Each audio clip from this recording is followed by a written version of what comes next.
आणि आता कोल्हापूरमधनं एक दुःखद बातमी येते। कोल्हापूरच्या करवीरचे आमदार पी.एन. पाटील यांची प्राणज्योत मालवली आहे। वयाच्या 71व्या वर्षी त्यांनी अखेरचा श्वास घेतलाय।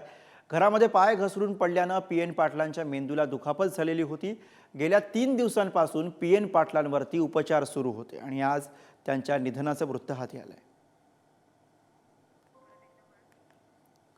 तर करवीरचे आमदार पी.एन. पाटील यांचं आज निधन झालेलं आहे। वयाच्या 71व्या वर्षी त्यांनी अखेरचा श्वास घेतलाय। त्यामुळे अर्थातच लोकसेवक हरपला अशी भावना आता कोल्हापूरमधनं व्यक्त होते, राजकीय वर्तुळातनं व्यक्त होते।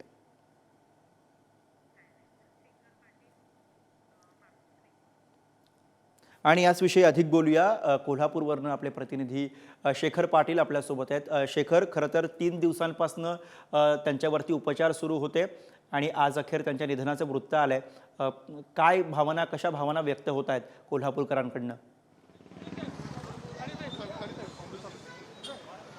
गुरु, अगदी बरोबर आहे। रविवारी त्यांना खरं तर रुग्णालयामध्ये दाखल करण्यात आलं होतं आणि रविवारपासूनच त्यांच्यावरती कोल्हापुरातल्या एका खासगी रुग्णालयामध्ये उपचार सुरू होते। मात्र त्यांची मृत्यूशी जी झुंज सुरू होती गेल्या 3 दिवसांपासून, ती अखेर अपयशी त्यामध्ये झालेली आहेत। आपण जर बघितलं तर मी सध्या त्यांच्या घराबाहेर उभा आहे आणि या ठिकाणी सकाळपासूनच मोठ्या संख्येने विविध क्षेत्रातले लोक जे आहेत ते या ठिकाणी भेटायला आलेले आहेत। सगळ्यात पहिला आपण जर बघितलं तर पुढारीचे मुख्य संपादक प्रतापसिंह जाधव देखील या ठिकाणी आल्याचं पाहायला मिळालं। त्यानंतर शाहू छत्रपती महाराज संभाजीराजे छत्रपती यांच्यासह मालोजी राजे असू दे, मधुरिमा राजे असू दे, ते विशेषतः या ठिकाणी सकाळपासूनच पाहायला मिळाले होते। आता त्यांचं पार्थिव जे आहे ते त्यांच्या घरामध्ये या ठिकाणी ठेवण्यात आलं होतं आणि त्या ठिकाणाहून आता काही वेळातच कोल्हापुरातील काँग्रेस कमिटी या ठिकाणी त्यांचं पार्थिव सर्वांना अंत्यदर्शनासाठी, खरं तर अंतिम दर्शनासाठी ठेवण्यात येणार आहे। आपण जर बघितलं तर काँग्रेससाठी त्यांनी गेल्या अनेक वर्ष सातत्यानं झटले होते। काँग्रेसचे कोल्हापूरचे जिल्हाध्यक्ष म्हणून ते जवळपास 20 वर्ष या ठिकाणी राहिले होते। त्यामुळं नक्कीच त्यांच्यासाठी, काँग्रेससाठी खरं तर हा एक मोठा दुःखाचा दिवस खरं तर मानला जातोय। आज सकाळपासूनच या ठिकाणी मोठी गर्दी जी आहे ती त्यांच्या घराबाहेर झाल्याचं पाहायला मिळालेलं आहे। आता थोड्या वेळात काँग्रेस कमिटीमध्ये त्यांचं पार्थिव जे आहे ते अंतिम दर्शनासाठी ठेवण्यात येणार आहे आणि त्यानंतर त्यांचं मूळ गाव जे आहे करवीर तालुक्यातील सडोली खालसा या गावामध्ये त्यांच्यावरती अंतिम संस्कार जे आहेत ते केले जाणार आहेत।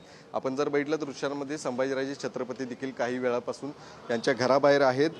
सर्वांचीच खरं तर विचारपूस करतायत। गेल्या अनेक दिवस झालं खरं तर ते या ठिकाणी प्रचारासाठी पी.एन. पाटील शाहू महाराजांच्या सक्रिय असताना पाहायला मिळाले। ते अगदी गावोगावी जाऊन शाहू महाराजांसाठी प्रचार जो आहे तो पी.एन. पाटील यांनी केला होता आणि म्हणूनच संपूर्ण छत्रपती परिवार देखील या ठिकाणी सकाळपासूनच असल्याचं पाहायला मिळतं। त्यामुळे नक्कीच एक दुःखद घटना जी आहे ती कोल्हापूरकरांसाठी आणि संबंध काँग्रेस परिवारासाठी खरं तरी असणार आहे। त्यामुळं नक्कीच आज सर्व क्षेत्रातून पी.एन. पाटील यांच्यावरती खरं तर श्रद्धांजली वाहण्यासाठी अनेक जण प्रतिक्रिया देताना पाहायला मिळतात। गुरु, धन्यवाद या सगळ्या सविस्तर माहितीसाठी शेखर।